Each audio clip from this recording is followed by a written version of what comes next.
स्वागत है एक बार फिर से आपका। और आज हम लोग 2023 के लिए आपके लिए बहुत ही चुनिंदा खास शेयर और बिल्कुल ठोक बजा के, मैं बीच बीच में सवाल ही पूछ लेता हूं उन लोगों से जिससे कि मन में कोई शंका न रह जाए। ये कोशिश करें कि 2023 में आपको पोर्टफोलियो में क्या चीज़ें रखनी चाहिए।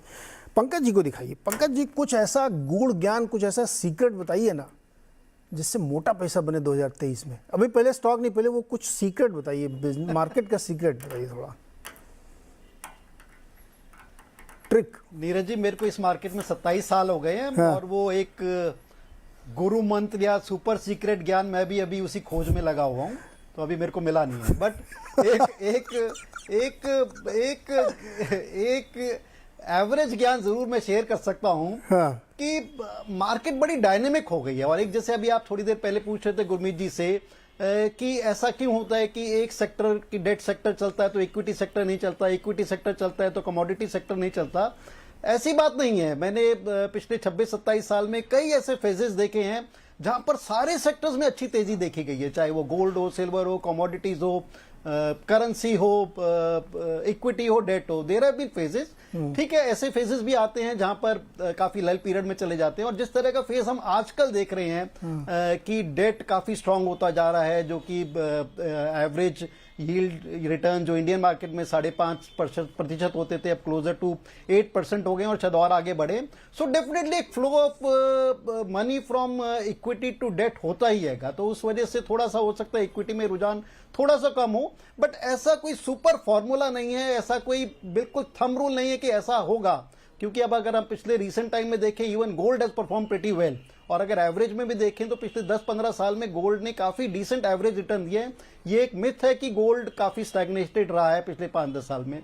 So all in all I think कोई ऐसा सुपर गुरु मंत्र या फॉर्मूला नहीं है कि इस फॉर्मूले से बिल्कुल बहुत हाई क्लास मनी बन जाएगा। बट एक चीज और जो मैंने देखी है, मार्केट काफी डायनेमिक हो गई है। और अब वो नहीं रहा कि you just buy into a share and just leave well for next 5 to 10 years और आपका बहुत अच्छा पैसा बन जाएगा। Just to give you example, अगर हम फॉरेन एग्जांपल दें, पिछले दिनों अगर आप टेस्ला देखें जो कि एक साल पहले $400 पे था, अब करीब $115-120 है।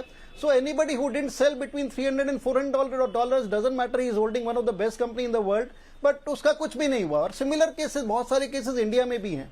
सो you have to be in dynamic good sectors, जो एक परफॉर्मिंग सेक्टर्स हैं अगले 1-1.5 साल के लिए अच्छी कंपनी में, और जहां पर कहीं बहुत अच्छा रिटर्न मिले जो कि आपकी अपेक्षा से काफी ज्यादा है, you don't Mary that stock. वो रिटर्न का प्रॉफिट बुक करने में कोई बिल्कुल भी बुराई नहीं है। आई हैव सीन इन्वेस्टर्स, हमने अपने मतलब पंकज जी, आप ये कह रहे हैं, नहीं मैं बेच के क्या करूंगा। आप अंग्रेजी में आप ये कह गए कि शादी मत करो स्टॉक से, लिव इन में रहें, कैजुअल रिलेशनशिप रखें, थोड़ा टाइम पे चेंज करते हैं, ऐसा कह रहे हैं ना आप? नहीं आप हम कह रहे हैं स्टॉक से प्यार करो, शादी मत करो, बट बिल्कुल ऐसे नहीं रहो कि अगले 50 साल तक मुझे छेड़ना ही नहीं है। अरे ये बात सही है आपने। देखिए ना, टेस्ला जैसे कुछ यहाँ भी धुरंधर लोग आए थे, 70% गिर के बैठे हुए हैं। हालांकि टेस्ला की तो बहुत बुरी स्थिति हुई है, वर्ल्ड की नंबर 1 कंपनी आज 70% डाउन है। बहुत दर्द भरी कहानी है टेस्ला की। और टेस्ला ही नहीं, एप्पल भी देखिए 31% डाउन 22 में। ये बड़ी विचित्र, लेकिन है, उधर नहीं जाते हम लोग, अच्छी बातें करेंगे आज नए साल में। पंकज जी बताइए, आपके 2 शेयर कौन से अगले? बिल्कुल नीरज जी, आई थिंक जो मैं चारों शेयर लाया हूं, चारों अलग अलग सेक्टर से लाया हूं, और जो मेरे बाकी के दोनों स्क्रिप्ट्स हैंगे वो भी अलग सेक्टर्स के हैं। एक तो मेरा एग्री सेक्टर से है, उसका नाम है KRBL, इसका खुशीराम बिहारी लाल होता था इसका पुराना नाम। ये एग्री सेक्टर्स के one of the biggest companies हैंगे, जो राइस प्रोसेसिंग प्लांट्स हैं इनके, राइस के बाय प्रोडक्ट्स के सबसे बड़े इंडिया के प्लेयर हैंगे। और काफी अच्छे ब्रांड हैं इनके, इंडिया गेट बासमती, और काफी 4-5-6 ब्रांड्स हैं which are doing exceedingly well. And company के अगर हम देखें, डेट फ्री कंपनी है ये, बहुत सीरियस कैश फ्लो जनरेट कर रही है हर क्वार्टर में कंसिस्टेंटली। अगर हम पिछले 4-5-6 क्वार्टर से देखें, बहुत ही अच्छे रिजल्ट्स रहे हैं। थोड़ी सी लो प्रोफाइल कंपनी है, मे भी इतनी लाइमलाइट में नहीं रहती है, लो प्रोफाइल कंपनी है। बट एक और चीज अगर हम देखें नीरज जी, पिछले 1-2 साल में जितने भी ये एग्री रिलेटेड प्रोडक्ट्स हैंगे, चाहे वो अगर हम बेसिकली राइस, व्हीट की बात करें, काफी प्राइसेस ऊपर हो गए हैं, अपने लाइफ टाइम हाई पे प्राइसेस चल रहे हैं। और अगर राइस की बात करें, ये भी closer to life time high है। और ऐसा अनुमान है, जो कि हम रिपोर्ट्स पढ़ रहे हैं, कि 2023 में भी कोई बहुत नीचे दाम नहीं आने वाले।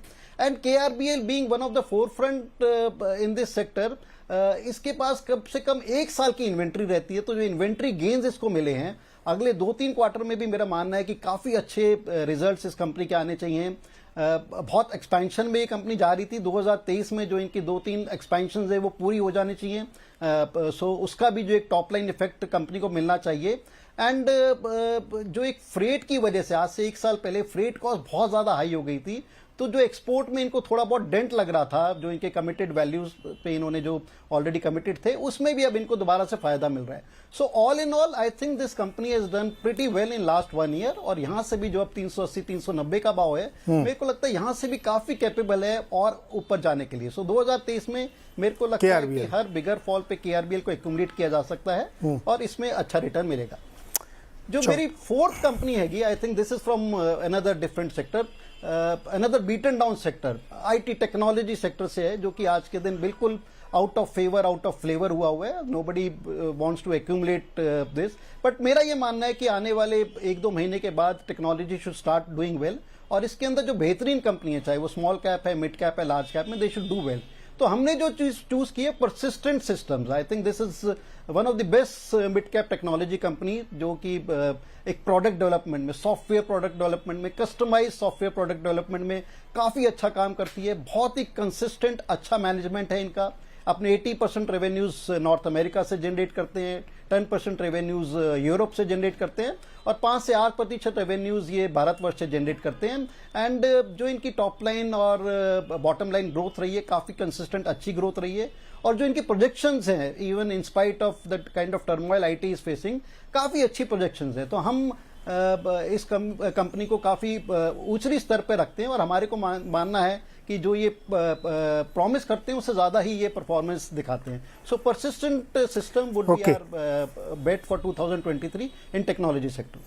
तो 2 स्टॉक और है, KRBL और परसिस्टेंट सिस्टम। गुरमीत, पक्का घर में आपके बिरयानी बनती होगी, कौन सा चावल लेते हैं आप? सर ऑर्डर ज्यादा करता हूँ आजकल तो। अरे बताइए, और जोमेटो का शेयर नहीं पसंद करते आप, लेकिन बिरयानी ऑर्डर करते हैं।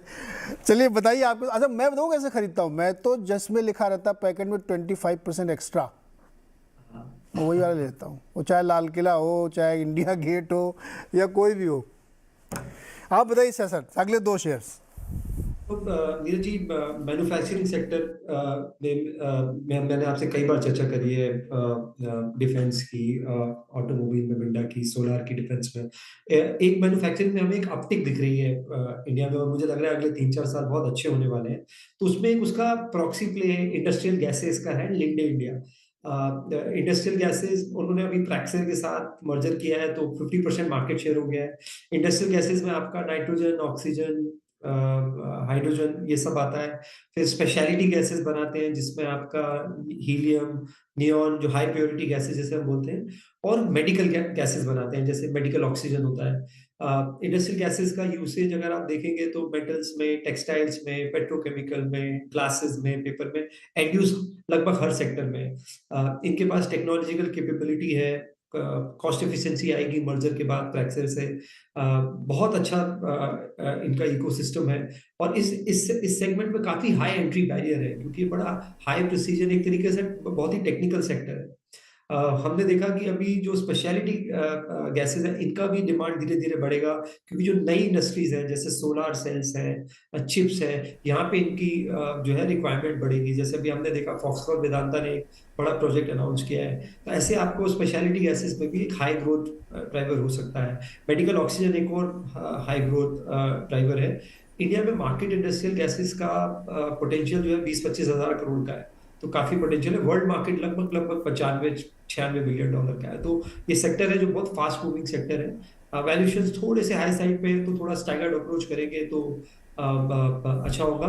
तो ये एक अच्छा प्ले है मैन्युफैक्चरिंग का, कैपेक्स का, पब्लिक प्राइवेट अपसाइकिल का, और मैन्युफैक्चरिंग अपटिक का भारत में। दूसरा जो मुझे शेयर अच्छा लगता है, वो भारती एयरटेल अच्छा लगता है। उसके 3-4 कारण हैं। मुझे लगता है बहुत सालों बाद हमें भारती में 2-3 स्ट्रक्चरल चेंजेस देखने को मिल रहे हैं। पहला चेंज, आरपू, जो एवरेज रेवेन्यू पर यूजर हम जिसे बोलते हैं, वो 300 की तरफ जाता दिख रहा है अगले 12-18 महीने में। 190 के आसपास लगभग पहुंच गया है।